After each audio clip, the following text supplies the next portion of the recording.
Have you ever considered a radical idea? I mean, really considered it. That everything you might need for, a truly fulfilling life, a successful life, it isn't something out there you have to go and acquire, Oh, but that it's actually already within you, like a yeah. treasure just waiting to be discovered. Welcome to a deep dive into exactly that concept. Today, we're exploring a fascinating devotional called Rhapsody of Realities by Pastor Chris, called It's All in You. And it puts forward a particularly, bold perspective on divine power and personal manifestation. That's right. And our mission today really is to unpack this idea as it's presented in this specific source material. We'll dig into what it means, according to this devotional, for all things pertaining to life and godliness to be genuinely within us. We'll look at where these internal resources are supposedly located. Right. And crucially, at how this text suggests they can be accessed, how they can be brought forth into our actual lives. Okay, so let's dive right into that core assertion then. This idea from the devotional that, and I'm quoting here, everything you require to live triumphantly in absolute dominion over circumstances, in health, prosperity, and peace is all in you. That's quite a statement. It is. It's huge. The devotional, it anchors its entire premise, doesn't it, in a verse from 2 Peter 1.3. Yes, exactly. It starts there. His divine power hath given unto us all things that pertain unto life and godliness. But what's really striking, I think, is how broadly this source defines all things. It's not just spiritual stuff. Not at all. And that's what's fascinating. It pushes the definition really wide.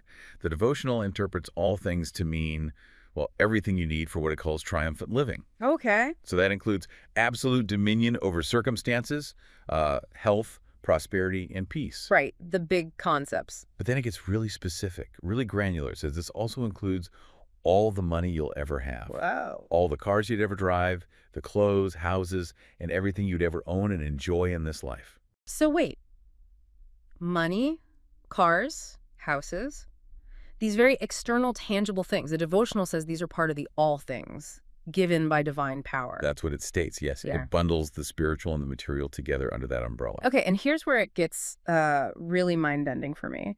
The idea that all these things, even the cars and houses, are described as being inside you. How does the source explain that? How can a car be inside you? Well, this understanding, this very broad definition of all things being internal, it leads the devotional straight to the concept of the heart. Ah, the heart. Okay. It cites Ecclesiastes 3.1. You know the verse where it says, God hath set the world in their heart? Or the NIV translation, he has also set eternity in the human heart. I remember that one. Exactly. And the devotional makes a direct logical leap from there. It basically argues, look, if eternity is in your heart, then it follows that everything you need must also be in your heart. I see the connection it's making. Yeah. It describes this internal space, the heart, as a kind of reservoir.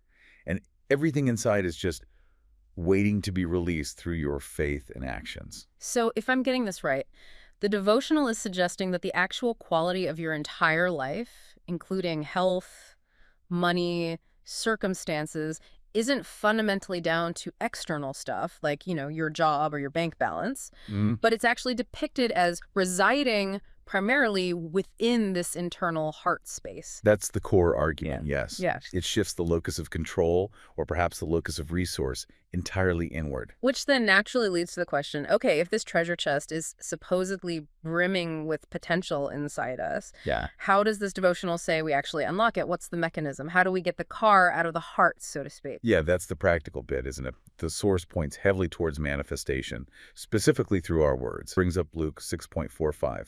A good man out of the good treasure of his heart bringeth forth that which is good. And an evil man out of the evil treasure of his heart bringeth forth that which is evil. For of the abundance of the heart his mouth speaketh.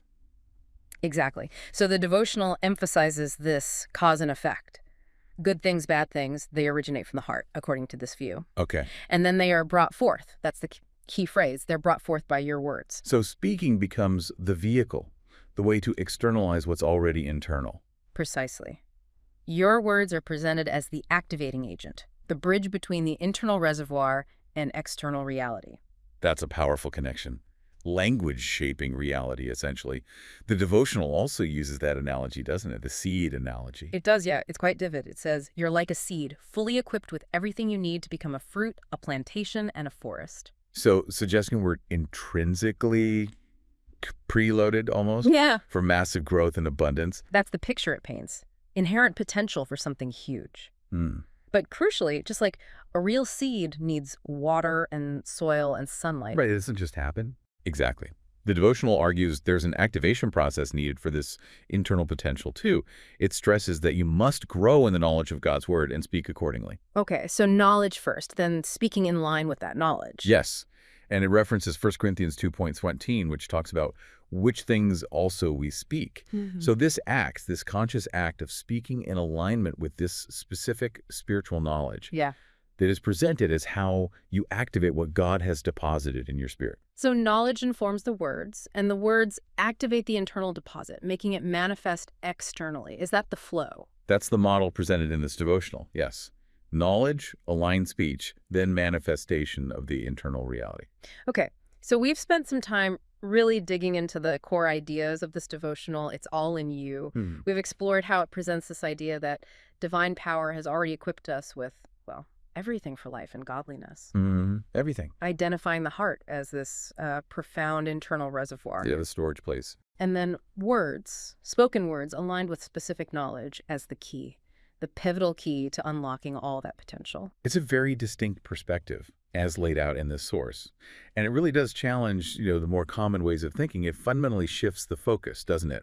Away from looking outside for resources or solutions. Right. And puts it squarely onto an internal process, activation from within.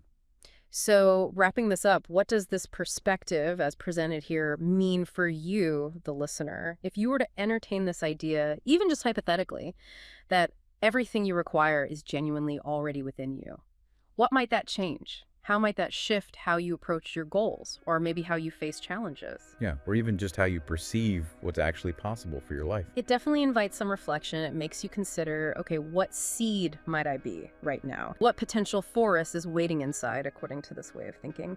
Something to mull over. For more information on how you can grow spiritually using Rhapsody of Realities, please visit our website, www.rhapsodyofrealities.org, or you can also visit rin.rhapsodyofrealities.org/salvation. Thank you.